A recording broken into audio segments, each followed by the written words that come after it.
The Oregon Ducks under Dan Lanning, they've arrived.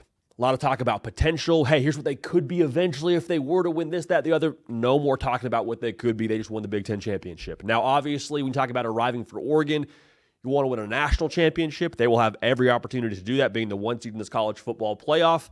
But you're going to enjoy this one now.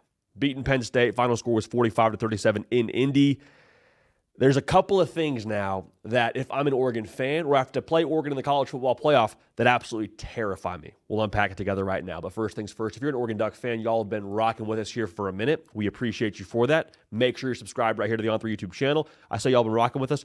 Y'all been rocking with us so much so that the good folks over at the University of Oregon in the equipment room, Kenny Farr, my guy, sent us a helmet. All right, so if you want to get dialed in, you haven't been dialed in yet, now's the time to be subscribed. We appreciate you so much for that. Okay, so the first thing now for Oregon that will make them a problem for anyone they draw in the college football playoff after that first round, because obviously Oregon gets a bye. They have one of the steadiest heart rates, I think, in all of the sport. And what I mean by that is when you watched that game last night with Penn State, and credit Penn State, man, that's a good football team now. They get a lot of jokes about what James Franklin hasn't done there, but like the talent on that roster for Penn State, if Oregon did not bring their A game, or if Oregon didn't play 4 quarters or had a letdown spot, they could have gotten beaten. And quite frankly, now, Penn State threw their best punch. You had spots where Penn State cuts it to one score and it's back and forth, and like the game ended up being a one-score game on paper. But like Oregon, what I saw from them, never flinching. Never saw the sped-up heart rate. Just consistently, all they did is, hey, let's go play our game. Let's answer the score. Let's lock in. Yeah, okay, we didn't have our best day defensively. Offense, got to pick us up. Cool. Nobody's looking like they just got punched in the mouth. Nobody's looking to the other sideline and pointing fingers. Like it was a very calm, adult approach from the Oregon Ducks. That's going to matter now when you play Ohio State again, or when you play Texas, when you play Georgia, when you get in these fist fights with these football teams that have a similar level of talent roster.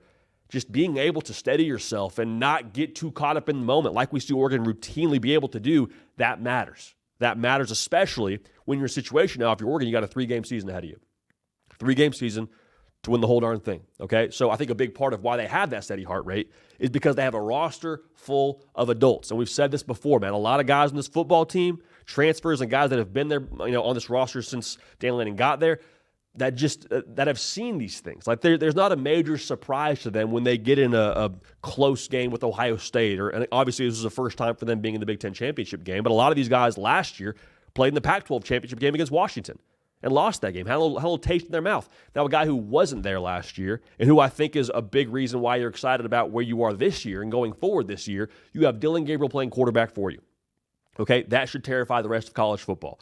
Because when we look at this 12-team bracket now, if you were drafting quarterbacks from this 12-team bracket based on level of confidence in them, Dillon Gabriel is number 1. I don't even know who's number 2.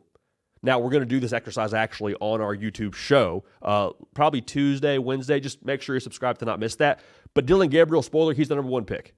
And if he's not the number 1 pick, you're wrong. Any situation, he's just such a good decision maker. He's mobile. He is now dialed into the nth degree within this offense. He has all the answers, man. Like going into this game, one of the biggest things we said was, hey, Penn State, they're going to be aggressive. They're going to try and apply pressure. Dillon Gabriel having the answers pre-snap, keeping that 2.2 shot clock, and when it comes to seconds of catch to release, throwing the football, you got to be on your P's and Q's here. If you're confused, we're going to have some issues. We're going to have some havoc wreaked on us. Biggest spot of his career, no problem. Balled out. Whether it was him ad-libbing, whether it was him just firing dots to Tez Johnson, who I think is Deshaun Jackson playing college football once again, just so we're on the same page. I mean, he's a problem for anyone. Like that is who he is. That is who his Oregon football team is. The experience that he has and the confidence you have in him going forward now, you're going to have a quarterback advantage in every single game you play in.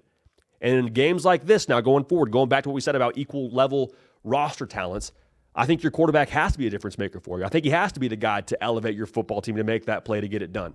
Dillon Gabriel, every single Saturday or every single college football playoff game going forward now, will have the best chance to do that for Oregon, in my opinion. Now, speaking of Tez Johnson, man, speaking of just this Oregon attack, period, the third point for me with why they should feel really good about their chances going forward is how multiple they are. And when I say multiple, Yeah, they got some personnel mismatches, which is the most glaring part of this thing. Like, I don't know who's matching up man-to-man with Tez Johnson. I don't know how you're containing him. And then also accounting for Evan Stewart. And then also for Kenyon Sadiq. And then also for Terrence Ferguson. Like, there's so many ways they can get after you in the pass game. And if you want to try and honor that too much, you got the run game getting north and south on you. Like, Will Stein wants to pound the rock against you. That is who they are. You saw that yesterday against Penn State as well. A physical football team up front. They ran the ball. Okay, so there's too much to account for from an attack standpoint. And then to broaden the scope a little bit, from the style of game they can play, I think Oregon's very tough to beat in this way.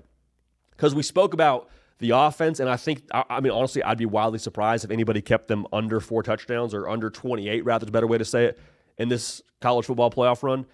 But if someone does make it a rock fight, you got to win a game 20-17.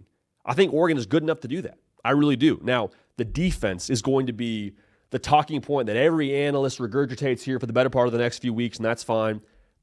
I really think this Oregon defense is still extremely solid. Do you like what you saw yesterday from the run defense? Of course not.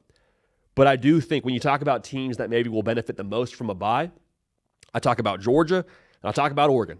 Because Oregon, man, we've seen it. They have run the gauntlet this year. It takes a lot from you physically, a lot from you mentally to go 12-0 and now 13-0. They have been through the ringer physically. Now you give Dan Lanning and this team right around 3 weeks to get healthy, to get prepped, to reset a little bit. And then I was talking with Caden Smith, our producer here, before we got rolling. Offensively, you want to give them 3 weeks to prep? You want to give Dylan Gabriel more time in the film room, more time for them to attack whatever defense is waiting for them in that next round of the college football playoff? I don't think so. So any way you slice it, again, this is something tangible to stand on. When you talk about Dan Lanning, you talk about the Oregon Ducks, you refer to them as Big Ten champion Oregon Ducks. Their first year in the conference. And I'll say this too. I don't know that it matters that much that it was the Big Ten. I think Oregon's just one of the best teams in college football, period. And they will obviously be the 1 seed here going forward in this college football playoff. All right, so let us know, man. Get in the comment section. Subscribe. We're going to do our quarterback draft here this coming week on the live show. Appreciate y'all. We love y'all. Going to keep this party rolling, and we will see y'all next time.